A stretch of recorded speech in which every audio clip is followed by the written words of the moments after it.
Tonight, Denver7 Investigates continues pushing for answers after uncovering an unregulated system in Colorado. So we told you in August about a bounty hunter with a lengthy criminal history and new charges he was facing in Lakewood. And we explained how bounty hunters don't have to pass background checks here in Colorado. Investigative reporter Natalie Chuck continues looking further and found that there are several bounty hunters in our state accused of serious crimes.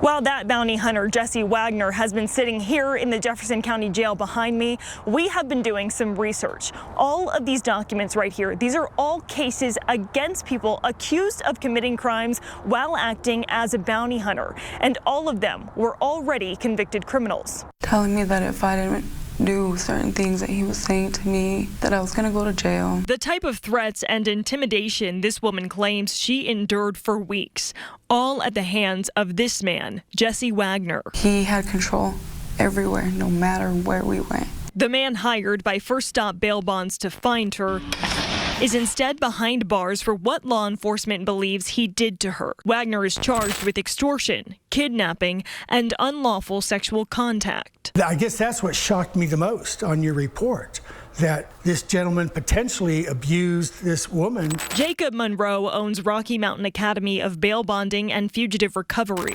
For almost 30 years, he has built a career on training bail bondsmen and hiring bounty hunters. There needs to be a check and balances to ensure the safety of the defendants and to ensure the integrity of the bail bonding business. Wagner's criminal history might be the most shocking part of all of this. Right now, he is facing similar charges in California, and Lakewood police say he was previously convicted of statutory rape, robbery, and false imprisonment. But none of that matters under Colorado law. You do not have to pass a background check to be a bounty hunter. That change came back in 2012 after state law was amended. It was determined that fugitive recovery in Colorado at that time was not a danger to the public. Not a danger to the public. But these documents paint a different picture. Denver7 Investigates uncovered at least 5 other cases where bounty hunters were charged for crimes they are accused of committing while on the job.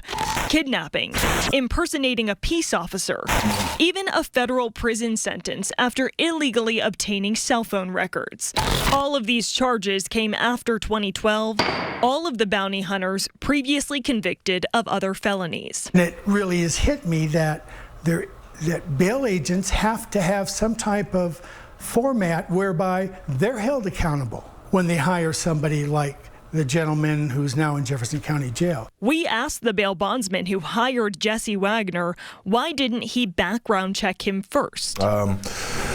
Well, he's an independent contractor, just as every other bounty hunter, fugitive recovery agent. Google it. It's a lazy Google man. You just punch in his name and where are you from, California? What city? Punch in his name in that city. I'm almost overwhelmed with the amount of things to say on this. Galen Trine McMahon is a human rights lawyer. The victims of this kind of unethical bounty hunter behavior, they often have drug addiction issues, have mental health issues. They're not often the most sophisticated or educated. They easily fall by the wayside or fall into realms where they're invisible. Other bounty hunters, people acting as bounty hunters, have been arrested since 2012 and charged with a number of crimes. What does that say to you about the system? It says to me it's not just a one-off problem where a bad apple comes in. It's systemic incentive problem where the lack of regulation is allowing bounty hunters to use their power and use their authority to extract things that they want. A systemic problem.